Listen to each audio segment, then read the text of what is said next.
na-touch po ako dito sa mag-asawa. We take it for granted. Nakakasimba tayo dito. Sa mga nagsisimba online, marami din sabi, Father, more than a year na po ako hindi nakakapag-receive ng communion. I pray that we still hunger for this bread of life. Pansinin po ninyo. In the name of the Father, and of the Son, and of the Holy Spirit. Amen. Food as a symbol. Parang sinasabi natin, sa nakikita niyong pagkain sa lamesa ninyo araw-araw, it's more than what you see. Siguro, tayong mga Pinoy, umaga, pandesal. O baka may sinangag. O may tuyo, may kamatis, may ulam, hotdog sa mga bata. Lunch, may bangus, o may gulay. It's more than what you see. Lalo na tayong mga Pilipino, ang ating pagkain ay lagpas sa binibigay ng ating pangangailangan ng ating katawan. I believe meals nourishes relationships. When we eat together and regularly share meals, there's a common bond that is developed. Tignan niyo po yung madalas yung kasamang kumakain. Siyempre sa bahay, ganoon din sa opisina. Nagkakaroon ng kwentuhan. Nagkakaroon ng bonding. In the old, meals are sacred. Sa Kapampangan, istong mamangan, bala mo mangadi. When we eat, it is the same as praying. We wait for each other. Hindi kanya-kanya. Hindi unahan. We start eating only when everyone is present. Kaya nga, pagkakain tayo, iintayin ka. Hindi kami kakain hanggang wala ka. We will not pray until you come. Other distractions are not allowed. Usually, nung bata kami, the television is turned off. Nasara namin yung pintuan para we can really make our meal sacred. Meals are good occasions for good family conversations. Sayang ngayon kung kanya-kanya na lang ang pagkain. May oras kang kakain, may sarili kang oras kakain, ikaw rin may sariling pagkain. So, minsan sa mga bata, they follow their own regimen. Yung kanilang diet. Meron silang tinatawag na intermittent diet. Yung they eat in a certain timing according to their own diet meals. It does not consider family. It does not consider kung sinong kasabay mo kumakain. It breaks a certain kind of tradition on our relationship. Because meals enhance relationship. Tignan mo, ayaw mong kumain sa mga tao hindi mo gusto. Tama ba yan? You don't want to eat with people you do not like. Parang kahit masarap, parang hindi masarap. When you do not trust people, you do not want to share meals with them. Meron akong mga kaibigan noon, judge silang mag-asawa, judge. Wala silang anak. Okay, naging kaibigan ko po sila, nagsisimba, tapos wala silang anak, ako rin, matandang binata. After the mass, usually, we have dinner. Itong mga judge na to, bata pa sila. And they are very, very conscious pag kumakain sila kung sinong kasama nila. Minsan, pumunta kami sa restaurant. Nung bumaba kami, sabi nung husband na judge, Father, lumipat tayo ng restaurant. Bakit, Judge? Di ba itong gusto nating restaurant? Hindi, Father. Nandyan yung mga lawyers na may kaso sa sala ko. Mayroong mga lawyers dyan. At saka yung mga kliyente, kumakain ayaw kong kumain kasama nila. Lumipat tayo ng restaurant. Kasi daw, sorry po, hindi daw galing sa akin. Baka kasi sabihin nila mayroong salbahe. Sorry po, may salbahe sa pagkain, lalapitan ka, tapos kumusta? Tapos babalik sa kliyente, sasabihin yun, nakausap ko na si Judge, okay na sila. Kinausap ko na sila. Para bang, it can be used also for unkind purposes. Kaya nga, itong mag-asawang judge, they are very conscious with whom they share their meals. Of course, for ordinary people like us, we do not mind. But we know in positive ways, we celebrate with meals. Nakakita ka ng birthday na walang handaan, o merong bienvenida o despedida na walang handaan, or wedding anniversary, minsan mayroong simpleng celebration. Kung minsan nga pati death anniversary, mayroon pa tayong celebration with meals. We celebrate with food. Kaya lang napansin natin, parang wala nang meaning ito sa mga bata. Kasi para sa nila, meals should be managed on time, on contents, on timing. It does not consider family. It does not consider relationships. It does not even sense our thanksgiving for all that we have. We respect the food. We give thanks. And we bless the food. Kaya di ba kung minsan sinasabi natin, huwag mong sayangan ang pagkain. Huwag mong kunin kung di mo matatapos. Huwag ka kumuha kung di mo mauubos. Di ba last week yun yung topic natin sa ating reflection? Jesus fed the 5,000.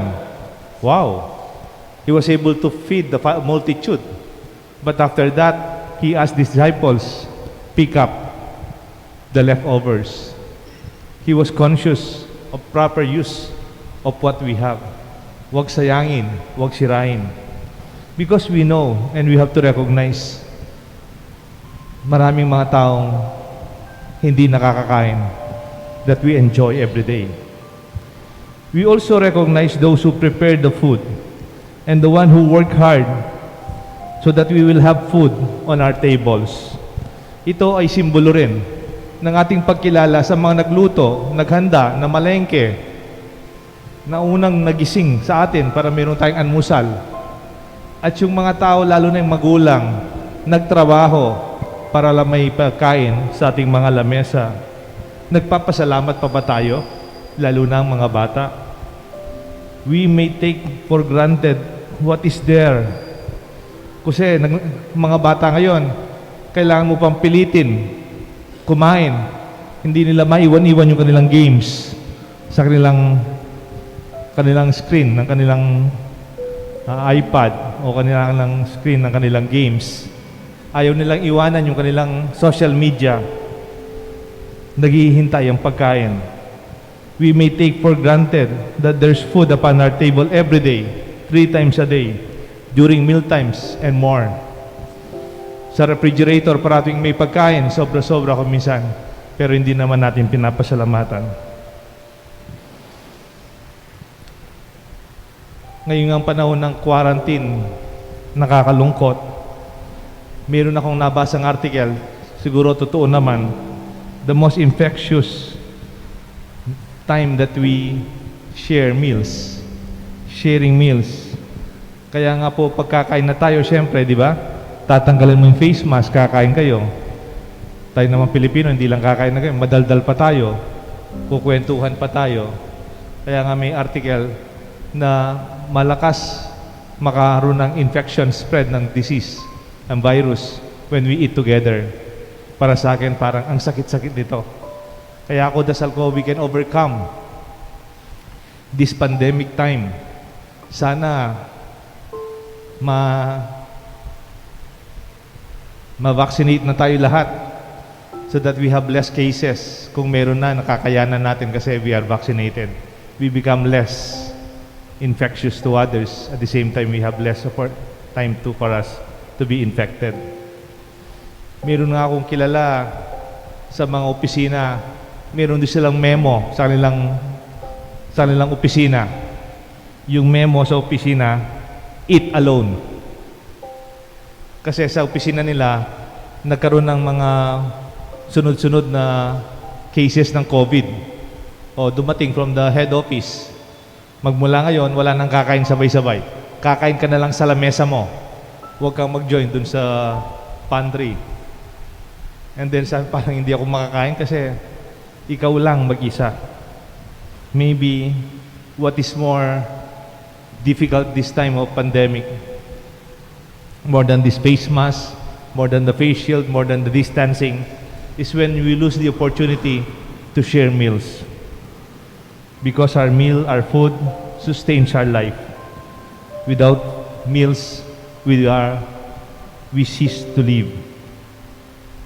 Alam na alam mo ang tao, pag malapit na siyang mamatay, huwag po magalit to, ayaw na niyang kumain. Kaya nga yung mga lola, lolo, pag kumakain pa sila, pakainin po ninyo. Huwag niyo silang masyadong bawalan, basta regular lang. Pero ako po, napansin ko, pag yung pasyente, when I anointed them, tapos sasabihin, Father, 5 araw na pong hindi kumakain si Daddy.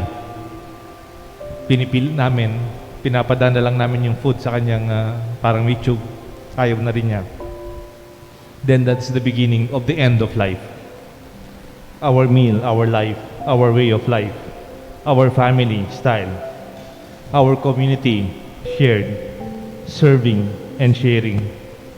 Kaya nga po, sa lamesa, makikita mo yung ugali ng tao. Makikita mo kung mata niya nasa iba, kanin pa, o kain ka pa, mangka pa. Pakapangan mo. Alam na alam mo, pag yung tao selfless sa lamesa, ako kumisan pag kumakain ako, kahit saan, magkikain ako. Tapos makikita mo yung isang tao, Pader, wala nang laman yung kanin mo, kanin pa, Pader. Parang yung mata nila, nasa plato mo.